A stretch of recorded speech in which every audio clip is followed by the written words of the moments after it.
Did you know this glamorous Ritz-Carlton that sits at the center of Riyadh was once the costliest prison on earth?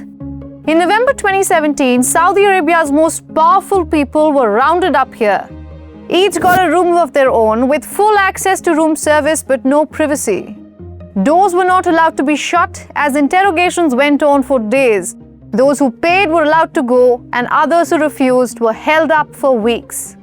It was a message sent to everyone that this man, Mohammed bin Salman, has arrived. But hold on, to understand how we got here, we have to start the story from a point that sealed the fate of MBS. I'm Ananya Dutta, and this is Now You Know.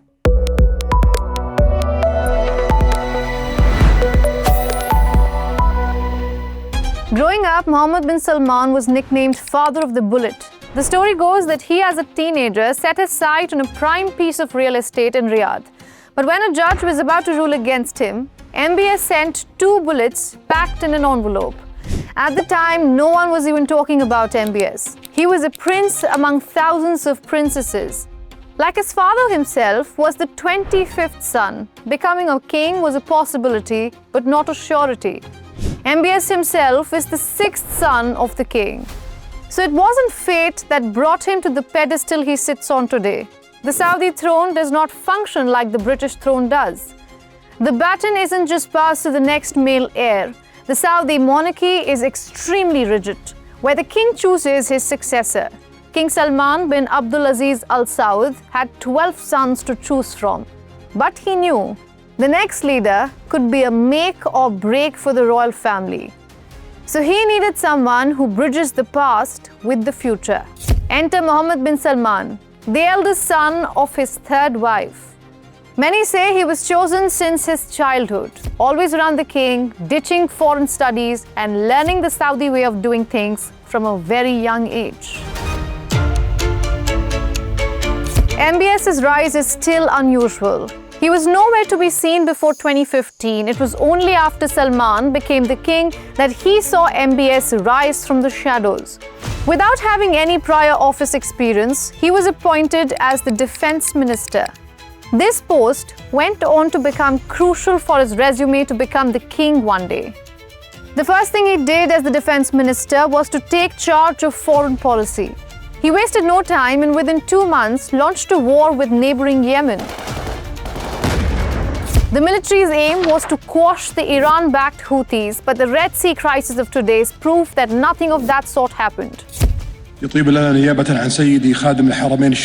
This comes as a result of the Islamic world being keen on battling this epidemic that has harmed it first before the international community overall. The base of operations will be established in Riyadh to coordinate and support the efforts in fighting terrorism in all the regions of the Islamic world. But what it did do is shoot a little-known prince to global fame.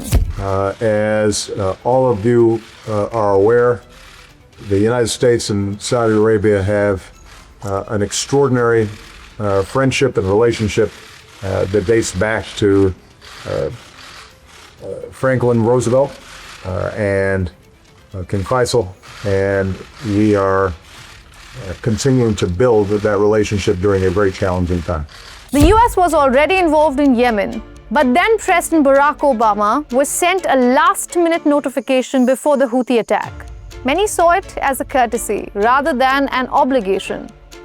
MBS was redefining Saudi Arabia's foreign policy on his own terms. There was another like him, in fact senior to him. King's nephew Mohammed bin Naif. He was appointed the crown prince in 2015. He was seen as a safe pick by the Saudis. Not too young, not too old. Naif even made a name for himself in the power corridors of Washington and London. But it was only later that he realized that everyone was playing chess with him. Mohammed Naif was the pawn all along. Standing right behind him was the rook, MBS. And as the rule goes, the pawn needs to move out of the way for the rook to strike. Naif was fired on national television in a choreographed video.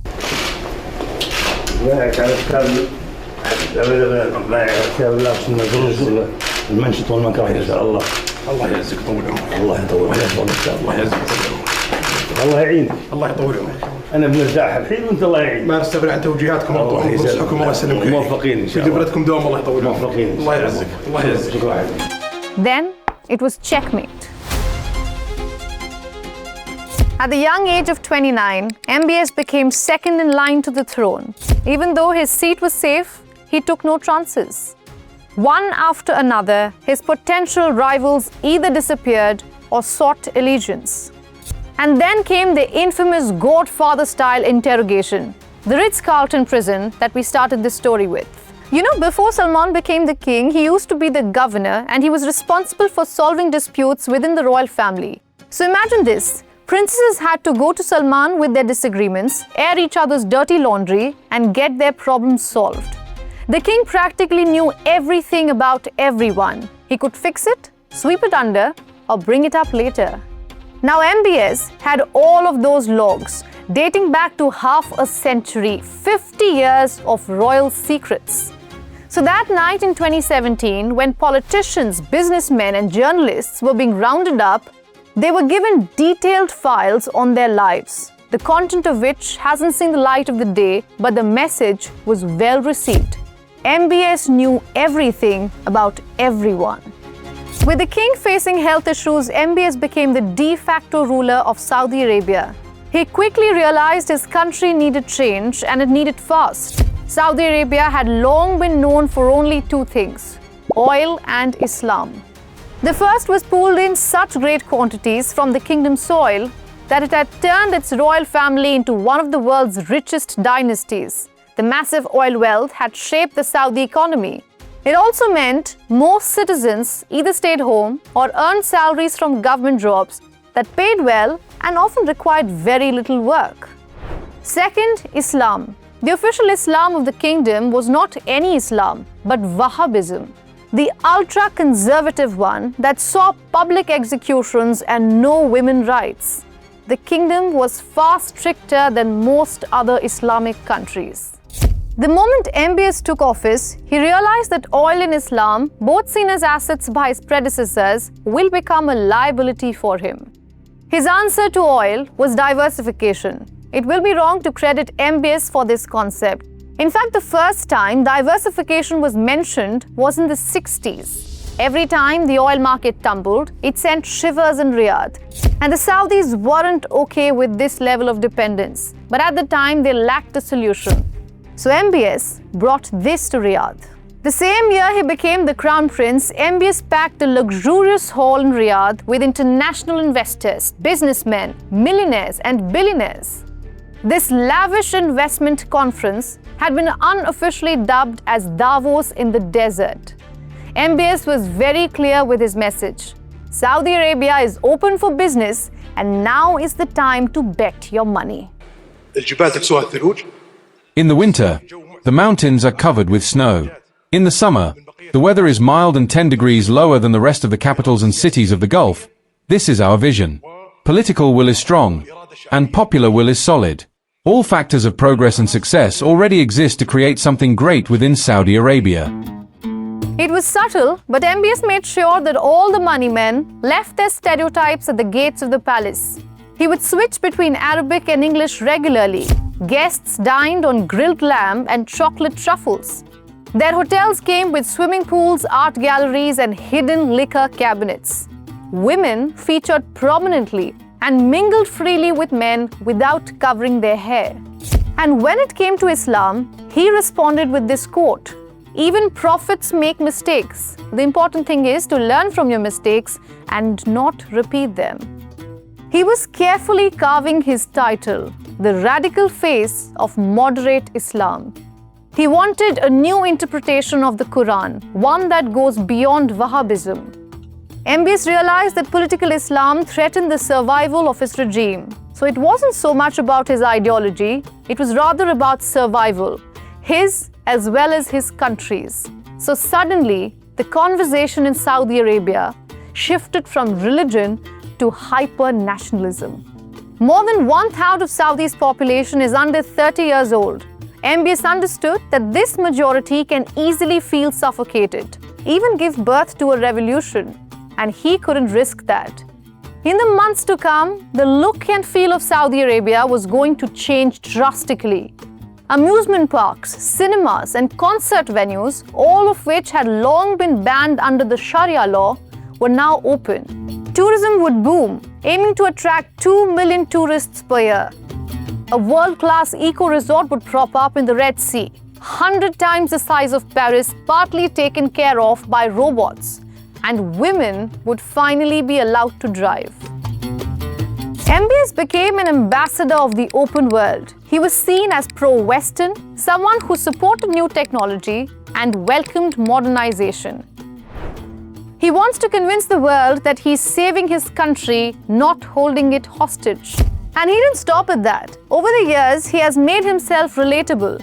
He says he struggles with doom scrolling on Twitter. He tries to eat breakfast every day with his kids. For fun, he watches TV and loves the show Game of Thrones. So think about it. Here is a man with utmost power and wealth talking about his everyday life like he's just a guy living next door. But he's not. So what is he hiding? He's hiding everything that the Saudis cannot say out loud. Inside the country, he's a giant whose face is everywhere, looms over billboards, adorns cell phone covers, greets shoppers at mall entrances, a constant reminder that he sees everything. Even online, his influence is undeniable.